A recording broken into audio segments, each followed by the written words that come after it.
سیرت النبی صلی اللہ علیہ وسلم۔ عنوان زمزم کی خدائی۔ حضرت ابراہیم علیہ السلام کے بیٹے حضرت اسماعیل علیہ السلام کے 12 بیٹے تھے۔ ان کی نسل اس قدر ہوئی کہ مکہ مکرمہ میں نہ سما سکی اور پورے حجاز میں پھیل گئی۔ ان کے ایک بیٹے کیدار کی اولاد میں عدنان ہوئے۔ عدنان کے بیٹے ماد اور پوتے کا نام نزار تھا۔ نزار کے 4 بیٹے تھے، ان میں سے ایک کا نام مزر تھا۔ مزر کی نسل سے قریش بن مالک پیدا ہوئے، یہ فہر بن مالک بھی کہلائے۔ قریش کی اولاد بہت ہوئی، ان کی اولاد مختلف قبیلوں میں بٹ گئی۔ ان کی اولاد سے کسا نے اقتدار حاصل کیا۔ کسا کے آگے 3 بیٹے ہوئے، ان میں سے ایک عبد مناف تھے جن کی اگلی نسب میں ہاشم پیدا ہوئے۔ ہاشم نے مدینہ کے ایک سردار کی لڑکی سے شادی کی۔ ان کے یہاں ایک لڑکا پیدا ہوا، اس کا نام شیبہ رکھا گیا۔ یہ پیدا ہی ہوا تھا کہ ہاشم کا انتقال ہو گیا۔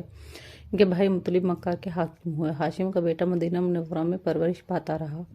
مطلب کو معلوم ہو گیا کہ وہ جوان ہو گیا ہے تو بھتیجی کو لینے کے لیے خود مدینہ گئے۔ اسے لے کر مکہ مکرمہ پہنچے تو لوگوں نے خیال کیا یہ نوجوان ان کا غلام ہے۔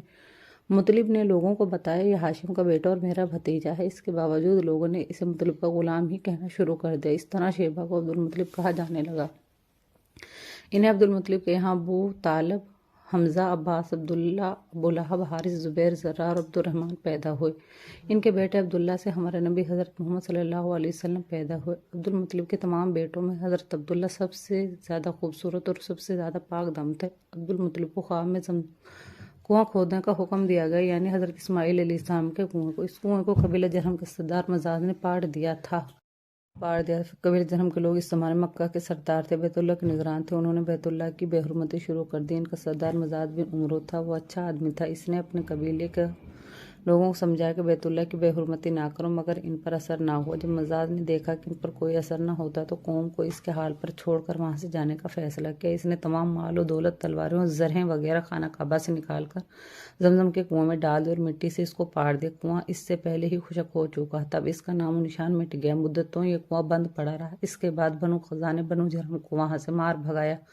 بنو قزا اور کسا کے سرداری کا زمانہ اسی حالت میں گزرا، کنواں بند رہا، یہاں تک کہ کسا کے بعد عبد المطلب کا زمانہ آ گیا۔ انہوں نے خواب دیکھا، خواب میں انہیں زمزم کے کنویں کی جگہ دکھائی گئی اور اس کے کھودنے کا حکم دیا گیا۔ حضرت علی رضی اللہ تعالیٰ عنہ سے روایت ہے کہ عبد المطلب نے بتایا میں حجر اسود کے مقام پر سو رہا تھا، میرے پاس ایک آنے والا آیا، اس نے مجھ سے کہا طیبہ کو کھودو۔ میں نے اس سے پوچھا طیبہ کیا ہے، مگر وہ کچھ بتائے بغیر پھر وہی خواب آیا۔ شخص آیا، کہنے لگا برہ کو کھودو۔ میں نے پوچھا برہ کیا، وہ کچھ بتائے بغیر چلا گیا۔ تیسری رات میں نے اپنے بستر پر سو رہا تھا کہ پھر وہ شخص خواب میں آیا، اس نے کہا مجنونہ کھودو۔ میں نے پوچھا مجنونہ کیا ہے، وہ بتائے بغیر چلا گیا۔ اس سے اگلی رات میں پھر بستر پر سو رہا تھا کہ وہی شخص آیا اور بولا زمزم کھودو۔ میں نے اس سے پوچھا زمزم کیا ہے، اس بار اس نے کہا زمزم وہ ہے جس کا پانی کبھی ختم نہیں ہوتا، جو حاجیوں کے بڑے بڑے مجموعوں کو سیراب کرتا ہے۔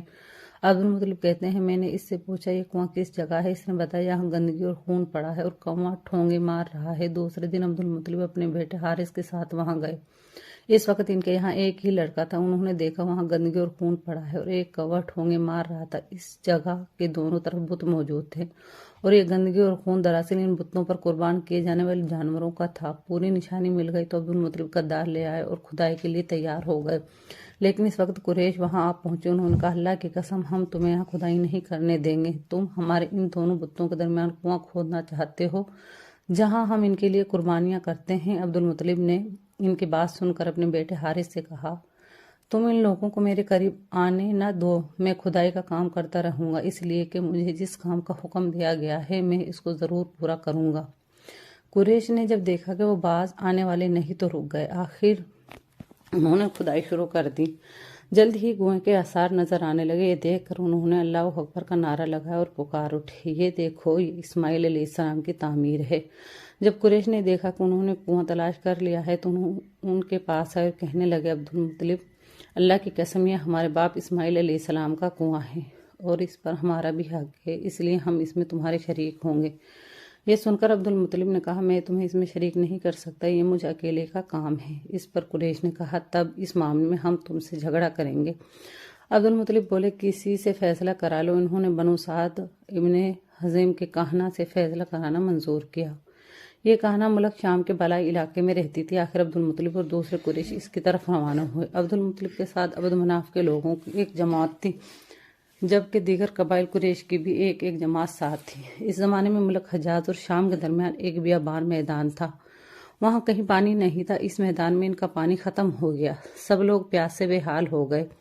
یہاں تک کہ انہیں اپنی موت کا یقین ہو گیا۔ انہوں نے قریش کے دوسرے لوگوں سے پانی مانگا، لیکن انہوں نے پانی دینے سے انکار کر دیا۔ اب انہوں نے ادھر ادھر پانی تلاش کرنے کا ارادہ کیا۔ عبد المطلب اٹھ کر اپنی سواری کے پاس آئے۔ جو ہی ان کی سواری اٹھی، اس کے پاؤں کے نیچے سے پانی کا چشمہ ابل پڑا۔ انہوں نے پانی کو دیکھ کر اللہ اکبر کا نعرہ لگایا۔ پھر عبد المطلب سواری سے اتر آئے۔ سب نے خوب سیر ہو کر پانی پیا اور اپنے مشکیزے بھر لیے۔ اب انہوں نے قریش کی دوسری جماعت سے کہا، آؤ تم بھی سیر ہو کر پانی پی لو۔ اب وہ بھی آ گئے اور خوب پانی پیا۔ پانی پینے کے بعد وہ بولے، اللہ کی قسم اے عبد المطلب، یہ تو تمہارے حق میں فیصلہ ہو گیا۔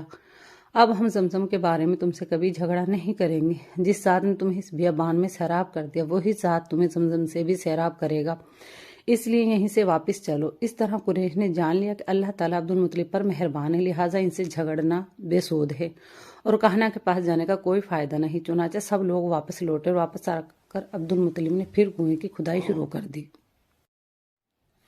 ابھی تھوڑی سی کھدائی کی ہوگی کہ مال، دولت، تلواریں اور زرہیں نکل آئیں۔ اس میں سونا اور چاندی وغیرہ بھی تھی۔ یہ مال اور دولت دیکھ کر قریش کے لوگوں کو لالچ نے آ گھیرا۔ انہوں نے عبد المطلب سے کہا، عبد المطلب اس میں ہمارا بھی حصہ ہے۔ ان کی بات سن کر عبد المطلب نے کہا، نہیں، اس میں تمہارا کوئی حصہ نہیں، تمہیں انصاف کا طریقہ اختیار کرنا چاہیے۔ آؤ 500 کے تیروں سے قرعہ ڈالیں۔ انہوں نے ایسا کرنا منظور کر لیا۔ 2 تیر کعبے کے نام سے رکھے گئے، 2 عبد المطلب کے اور 2 قریش کے باقی لوگوں کے نام کے۔ پانسا پھینکا گیا تو مال و دولت کعبہ کے نام نکلا، تلواریں اور زرہیں عبد المطلب کے نام، اور قریش کے نام کے جو تیر تھے وہ کسی چیز پر نہ نکلے۔ اس طرح فیصلہ ہو گیا۔ عبد المطلب نے کعبہ کے دروازے کو سونے سے سجا دیا۔ زمزم کی کھدائی سے پہلے عبد المطلب نے دعا مانگی تھی کہ اے اللہ، اس کی کھدائی کو مجھ پر آسان کر دے، میں اپنا ایک بیٹا تیرے راستے میں ذبح کروں گا۔ اب جب کہ کنواں نکل آیا تو انہیں خواب میں حکم دیا گیا، اپنی منت پوری کرو، یعنی اپنے بیٹے کو ذبح کرو۔